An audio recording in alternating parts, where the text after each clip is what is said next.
The morning of the round, there was nothing extraordinary in the air.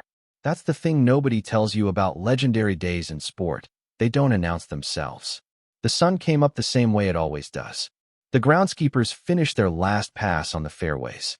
Spectators filtered in, coffees in hand, programs folded under arms. Everything normal. Everything routine. Except for him. Players who have spent time around tour-level professionals will tell you the same thing. There's a version of a player that shows up when the pressure is low, and there's a different creature entirely that emerges when the weight of everything sits on a single swing. On this particular day, people close to the situation said his demeanor was different from the first tee. Quiet. Not relaxed quiet. Focused quiet. The kind of silence that comes before something either extraordinary or catastrophic. He'd entered the final round sitting 4 strokes off the lead. In most contexts, 4 strokes is a manageable deficit. In golf, on a course like this, against a field this deep, 4 strokes might as well be a canyon. The math was daunting. The window was narrow. And he knew it. Think about what it means to carry that knowledge into 18 holes of golf. Every single swing has consequence. Every missed fairway, every 3-putt, every hesitation on a read. Any of those things ends the story before it even begins. Have you ever had to perform at your absolute ceiling for hours straight, knowing one mistake collapses everything? That's where he was. And the gallery, those who followed him that morning, could feel it. Drop a comment if you've ever been in a moment like that, where everything came down to one decision, one action, one breath. The front 9 was methodical. Precise. He wasn't making noise, but he wasn't bleeding strokes either. Birdies on 3 and 7 kept him in conversation with the leaderboard. The chasers were moving. The leader was steady. And somewhere in the middle of that scoreboard, he was doing the quiet arithmetic of someone who hasn't given up, who is simply waiting for the right moment to strike. And then came the par 5 on 12. It's a hole that has a reputation. Long, dogleg left, with a green guarded by water on 2 sides, and a bunker complex that has swallowed careers whole. The conventional play, what every caddy manual would tell you, is to lay up. Take your medicine, wedge it close, make birdie the hard way. That's smart golf. That's tour golf. That's what the percentages demand. He pulled his second shot, and the ball found the rough. Not the deep stuff, but rough enough. Rough that changed everything about what was possible from that distance. His caddy walked over, paced it out, checked the wind, checked the lie, checked the yardage. And then the caddy said something to him. We don't know exactly what was said. What we do know is what happened next. He didn't reach for the safe club. The murmur that rippled through the gallery when they saw his club selection was the kind of sound you only hear when people are witnessing something they don't fully believe is happening. A few gasps. A few nervous laughs. Somebody behind the ropes whispered, "He's not actually going for it." Except he was. He absolutely was. This is the part of elite sport that analysis can never fully capture. The decision-making that happens in the space between knowing something is nearly impossible and choosing to try it anyway.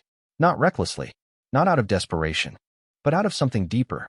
A belief that in this moment, the risk was exactly the right play, that the story demanded this swing. He settled into his stance.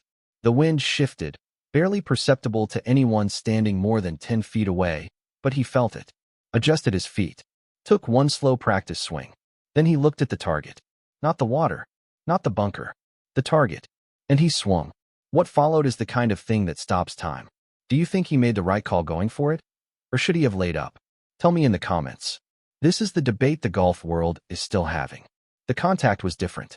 Anyone who has played golf knows the sound. That hollow, pure, unmistakable crack that separates a good strike from a great one. This was great. The ball launched off the face on a trajectory that made no logical sense given the lie it came from. High and piercing, drawing slightly in the wind, tracking toward the pin like it had somewhere specific to be. The gallery was already on their feet. The ball cleared the water. It hit the green, and it didn't stop. It tracked. It rolled.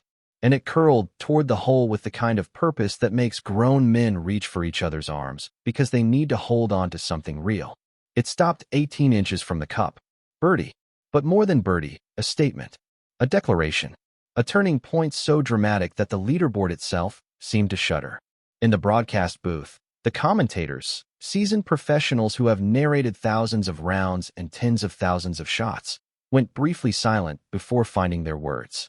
One of them said it simply, "I don't know how that was possible from there." And that was exactly it. That was the whole thing. Nobody knew, including him. Because here is what the cameras caught in the moments after. Not the celebration, not the fist pump, not the crowd. What the cameras caught was the look on his face before any of that happened. A single second of pure disbelief. A man who had committed completely to something and was now reckoning with the fact that it had actually worked. That moment, that 1 second of raw, unguarded humanity, is what makes sport worth watching. Not the scorecard, not the stats. The face of someone who believed in something impossible and was proved right.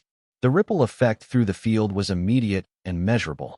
The leader, informed by his caddy of what had just happened, visibly tightened. Birdies that had felt automatic suddenly required more. Par saves that should have been routine became battles. The psychology of a leaderboard is a living thing, and that shot had changed its entire ecosystem. If this story moved something in you, if you felt that moment, let this video know. That's what keeps these stories coming. He tapped in. He walked to the 13th tee, and he played the next 6 holes with the kind of freedom that only comes to athletes who have already done the hardest thing. Like the pressure valve had been released. Like something had been proven. He made 2 more birdies. He signed for a round that nobody predicted. He climbed the leaderboard to a position nobody had seriously considered possible that morning. Whether he won or fell short by a stroke or 2, and I want you to sit with the story rather than just the result. What mattered is what that shot represented. Because in a sport defined by margins, defined by controlled aggression and calculated risk, he chose the one moment that demanded everything and gave it exactly that. The caddies talked about it in the locker room afterward. The other players referenced it in press conferences. Social media lit up not with a clip of the shot, though that clip has been viewed millions of times, but with a clip of the look on his face. That 1 second, that moment of disbelief and relief and something that can only be called grace. Golf, at its highest level, is a sport of almost unbearable loneliness. You stand over the ball alone. The decision is yours. The execution is yours. The consequences, good or bad, are yours. There is no teammate to bail you out, no momentum from a crowd goal, no substitute to bring in when the moment gets too big. Just you, the club, and the choice. And on that day, on that hole, with everything on the line, he chose right. Not just tactically. He chose correctly in the deepest sense. He trusted himself when the math said don't, when the percentages said lay up, when every ounce of conventional wisdom said play it safe. That's what changed everything. Not just the score, the idea of what was possible. Because now, every player who watched it, every junior golfer who saw the clip, carries with them the knowledge that it can be done. That in the right moment, with the right commitment, the impossible shot is not just a fantasy. It's an option. And that might be the most powerful thing that happened that day. Not the birdie, the belief.